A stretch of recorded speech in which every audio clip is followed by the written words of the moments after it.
Doctor हा विमलचा नवरा। नमस्कार डॉक्टर। नमस्ते। बिचारे रिपोर्ट्स घेऊन फिरतायत सगळीकडे, ऑपरेशनसाठी पैसे गोळा करतायत ना। पण डॉक्टर कोणीच मदत करत नाही हो। हो ना, फक्त एक आजी आहे, त्यांच्या नातवाला घेऊन येतात दर महिन्याला। त्यांनी 10,000 रुपये दिले होते ना। म्हणजे हो, पण बाकी कोणीच मदत नाही केली। आणि आपल्या इकडचे 2-3 वॉर्ड बॉयज आहेत, त्यांनी पैसे गोळा करून 10,000 रुपये दिले होते। दिले तसे कोणी कोणी, पण खर्चही ताई खूप आहे ना हो। हो ना, साधारण किती खर्च आहे हो? 4-5 लाख तरी गोळा करायला लागतील। अरे देवा। आणि काय झालंय का या विमलला? बघू फाईल। डॉक्टर त्यांच्या मेंदूमध्ये रक्ताची गाठ झाली डॉक्टर। मेंदूमध्ये गाठ आहे? हो डॉक्टर। हो का? मूर्खा, तिच्या दोन्ही किडन्या फेल झाल्या आहेत। आणि असते कुठे ही विमल? घरी आहे आता। ही विमल आहे जिच्या नावाचा कागद दाखवून तू पैसे मागत फिरतोस ना, ती ही विमल आहे। अरे हिचे मेडिकल रिपोर्ट चोरून तू लोकांकडनं पैसे उकळतोस। गेले 3 महिने आमच्या हॉस्पिटलमधल्या नर्सेस, डॉक्टर्स, पेशंट्स सगळे मिळून हिच्या उपचाराचा खर्च करतायत। बिचारी जगेल की नाही माहिती नाहीये, पण आम्ही आशा सोडलेली नाहीये। आमचा माणुसकीवर विश्वास आहे। जगात अजूनही चांगली माणसं आहेत। आणि तुझ्यासारखी नीच माणसं बघून ना लाज वाटते। तुझ्यासारख्या माणसांची ना जगायची पण लायकी नाही। मला ना खरंच कळत नाही की तुझ्यासारख्या माणसांचं आयुष्य या अशा भल्या लोकांना का मिळत नाही। एवढी वर्ष अभ्यास करून आम्ही माणसाचा जीव वाचवायला शिकलोय, पण तुझ्यासारखी नीच माणसं भेटली ना की गळा घोटावासा वाटतो। चल चालतो इथून।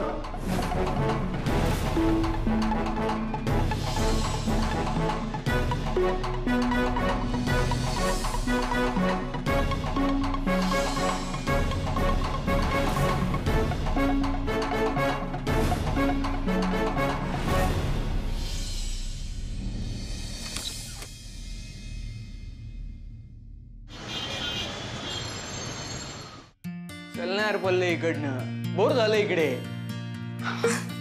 डॉक्टरांनी अजून एक दिवस थांबायला सांगितलंय। अरे काय नाटक आहे? एकदा म्हणता बरा झाला, दुसऱ्यांदा म्हणता 1 दिवस थांबा। काय काय चाललंय काय? अरे डेंग्यूचे चान्सेस आहेत म्हणून। पल्ले मला डेंग्यू झालाच या वयात मला। अरे डेंग्यू कुठल्याही वयात होतो आणि झाला नाहीये। चान्सेस आहे, रिस्क नको म्हणून थांबायला सांगितलंय। काय तू? मग ठीक आहे, पण तुला सांगतो पल्ले, हे डेंग्यूचे मच्छर डेंजर असतात आणि महाविश्वासघातकी। म्हणजे बघ ना, दिवसा ढवळ्या चावतात, कळत नाही हा डेंग्यूचा आहे की काय, येऊन चावून जातात। तू एवढा कशाला घाबरतोयस? मग अरे काही नाही होणार। तू एक गोष्ट लक्षात ठेव, काही दिवस ना फक्त आराम कर। हे तू लक्षात ठेव, काही दिवस आराम करायचं हे तू लक्षात ठेव। आता कोणाच्या भानगडीत पडायचं नाही। अरे आपण आपले बरे ना। आणि ही रूम पण आज आपलीच आहे। म्हणजे हे इथे आज कुणीच नाही। मग मग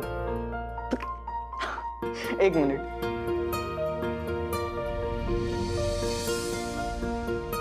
अरे मग तू बाहेर का जातोय झोपायला? नाही पल्ले, थांब 1 मिनिट। अलंकार, तर वेडा आहेस का तू? हॉस्पिटलला बाहेर ते ओरडते।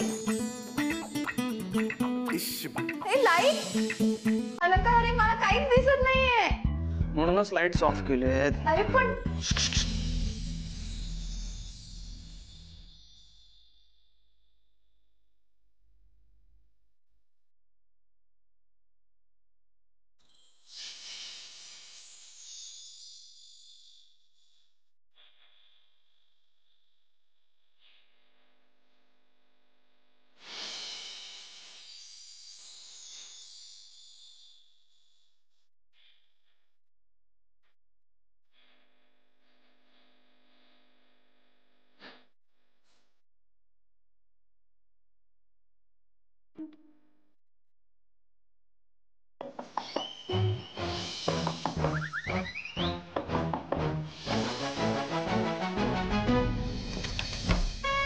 दरवाजा नका बंद करू.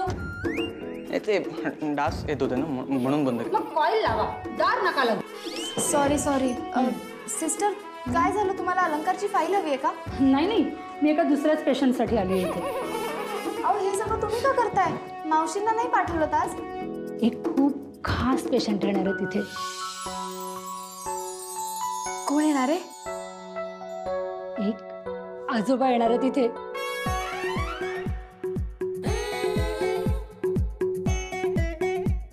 म्हणजे त्या आजोबांसाठी हे हॉस्पिटल म्हणजे त्यांचं घरच आहे. आणि आम्ही स्टाफ म्हणजे त्यांच्या घरातली सगळी मंडळी. त्यांना स्वच्छता फार लागते हो, म्हणून मी स्वतःच सगळं स्वच्छ करायला आली आहे. तुम्ही आंघोळ केलीत? नाही गेली. का? काय का तुम्हीच म्हणालात नका करू, अंगात ताप आहे. ताप गेला? हा गेला.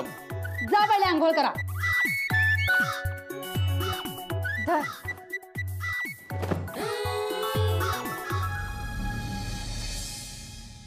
सिस्टर, ते आजोबा स्ट्रिक्ट आहेत का खूप? बिलकुल नाही, उलट हे आजोबा खूप प्रेमळ आहेत. आता येतीलच तुमच्या सोबत, तुम्हालाही कळेल.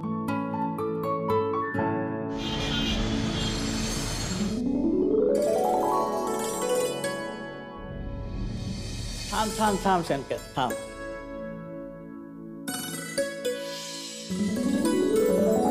गणपती बाप्पा मोरया. चला, शुभ कार्याची सुरुवात करूया. चला. हां.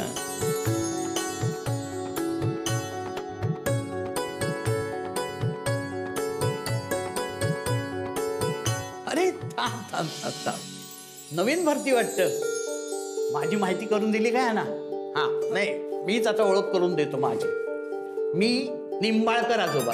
नमस्कार. नमस्कार. तुझं नाव काय? अस्मिता. अरे वा, अस्मिता. अशीच राहा, गोरी पान आणि हसत. चला.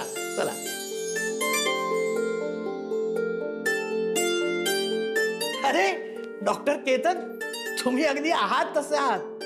हाडाची काढ आणि तुंतुन. अहो, काहीतरी खात जाव, नाही तर तुम्हाला तिथे पेशंट म्हणून ऍडमिट करून घ्यावं लागेल. सिस्टर, यांना तुम्ही पटकन 2 इंजेक्शन द्या. अरे बघत काय बसला? चला इंजेक्शन घेऊन येत आहे. चला.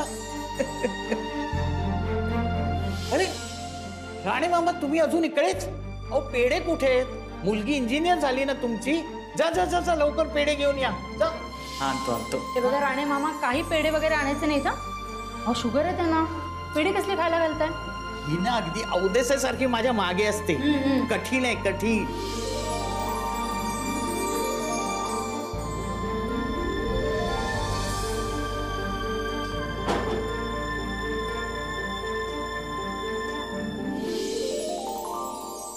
बेडशीट मी स्वतः चेक केलेली आहे. शाबास.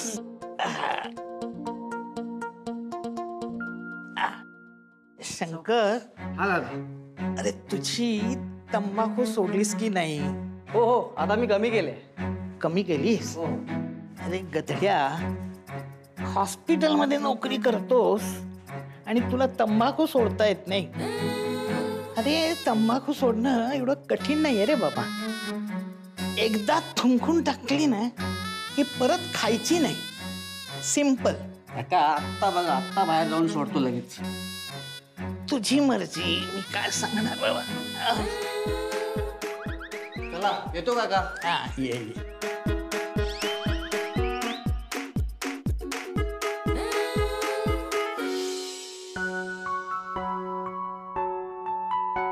बर आजोबा, काही वाटलं तर बेल वाजवा.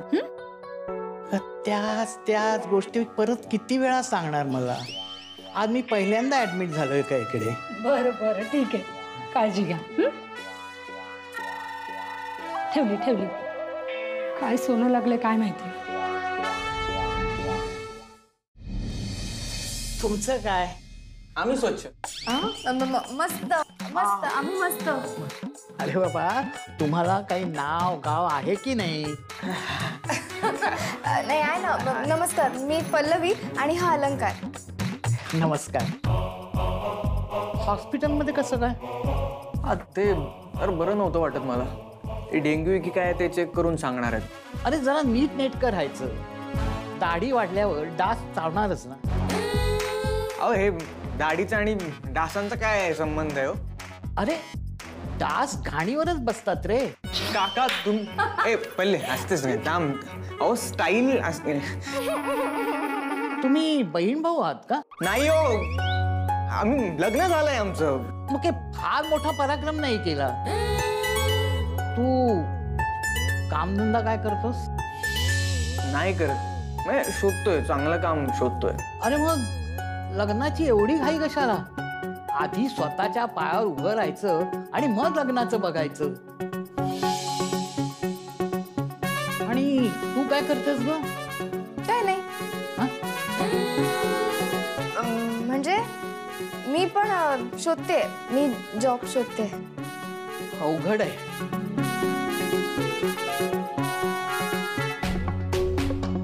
हे घे खा. थँक्यू आजोबा. वेलकम.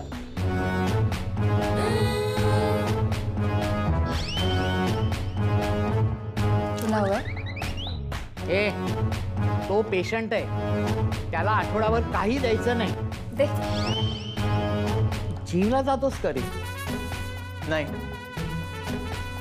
म्हणजे सध्या वेळ मिळत नाही म्हणून जरा खंड पडलाय. अरे काम धंदा तर काही करत नाही आणि तरी तुला वेळ मिळत नाही. नाही माझा सगळा वेळ जो आहे ना तो काम शोधण्यातच जातो, म्हणून मला जमत नाही. पत्ते खेळता येतात का? नाही नाही येत मला पत्ते खेळता. मग काय मजा आहे. आजोबा थोडे थोडे येतात. मग आधी नाही का म्हणालास? आता तुमचा काही भरोसा नाही, तुम्हाला काय आवडेल काय नाही आवडणार, म्हणून आपलं मी नाही बोललो. चला पत्ते खेळूया. रमी खेळूया. वाट पत्ते.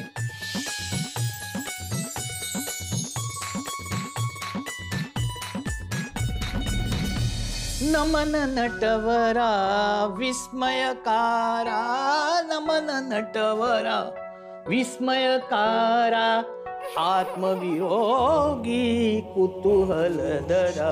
आजोबा जरा वेळ झोपू द्या ना, रात्री 2 वाजले झोपायला. म्हणून काय झालं? सकाळी लवकर उठायचं.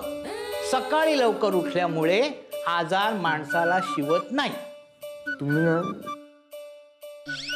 नमन नटवरा विस्मयकारा, आत्मवियोगी कुतूहल दरा, आत्मवियोगी. उठलास ना? अरे माझ्या गाण्याला लोकांनी उठून कधी टाळ्या वाजवल्या नसतील, पण भले भले लोक झोपेतून उठवलेत मी. एवढंही पुरेसं आहे मला. पल्लवी कुठे आहे? अरे इथेच नाक्यावर सकाळी 2 तास चांगल्यापैकी मिसळ मिळते. मी तिला म्हटलं आपल्या दोघांसाठी घेऊन ये. अहो तुम्ही आजारी आहात ना? अजिबात नाही. अजिबात नाही कसं काय म्हणतात? ते बघा नर्स आल्या. आजोबा चला, इंजेक्शनची वेळ झाली. आता म्हणत होते मी आजारी वगैरे काही नाहीये म्हणे. ते ना सगळ्यांना असंच सांगतात, पण त्यांची बायपास झाली आहे, शुगरही वाढली आहे, पण ऐकत नाहीत कुणाचंच काही. काय बोलताय? आता तर म्हणत होते मिसळ आण म्हणून. मिसळ? आजोबा माझ्या बायकोला पाठवलं सुद्धा त्यांनी मिसळ आणायला. हे बघा, त्यांना मिसळ खायला देणं तर दूरच, दाखवू सुद्धा नका.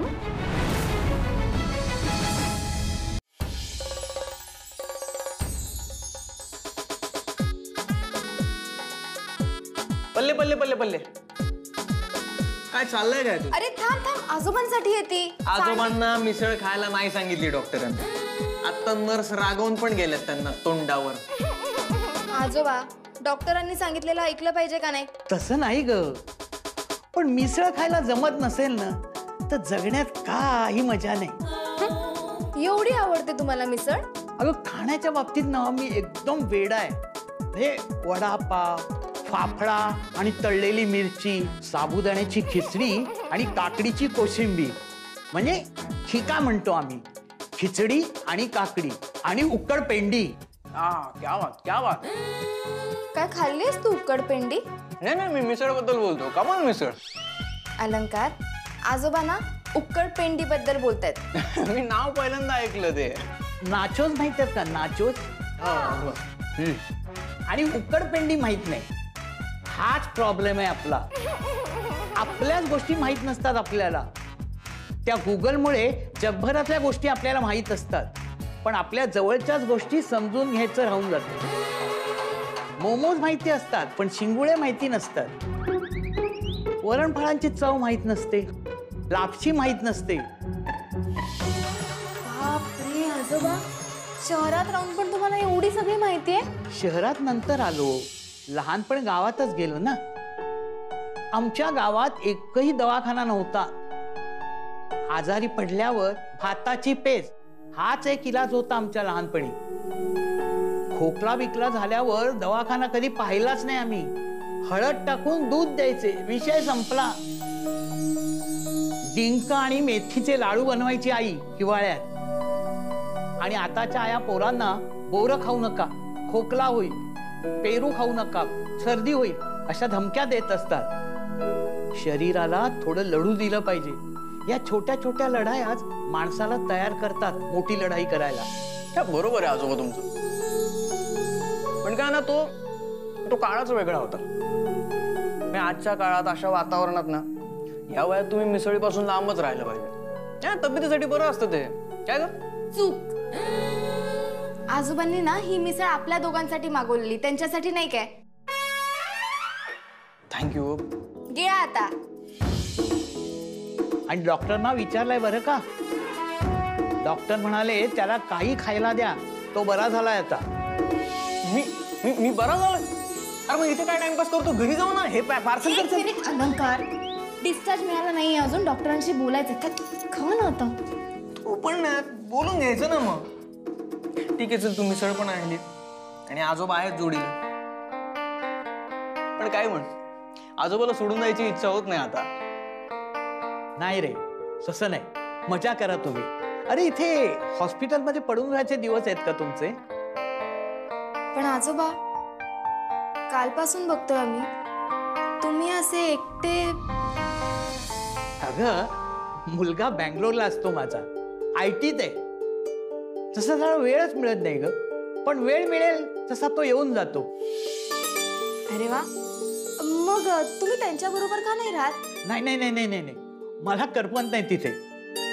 आणि ते लोक कन्नडमध्ये काय बोलतात ते मला समजत नाही, आणि मी मराठीत काय बोलतो हे त्यांना समजत नाही. त्यापेक्षा मुंबई बरी आपली. हा, नाही आपली मुंबई भारीच आहे. बर, तुम्ही बोला, मी जरा डॉक्टरांना भेटून येते. आणि डिस्चार्ज घेऊनच आहे ग. आणते. किती किलो? जातेस का? इतकी विनोदी बायको आहे ना माझी. पण काय म्हणा आजोबा, तुम्ही जी काय नावं सांगितली ना पदार्थांची, ती नावं ऐकून तोंडाला पाणी सुटलंय. पण आपण आता आपल्या सगळ्यात चांगल्या गोष्टी विसरत चाललोय रे. उन्हातून आलेल्या माणसाला गूळ द्यायची पण लाज वाटते आपल्याला. येता जाता काही ना काही कारणानं खोबरं पोटात जायचं, पोळी घरात असायची सणवाराला. पण आजोबा, तुम्हाला नक्की आजार काय झालाय?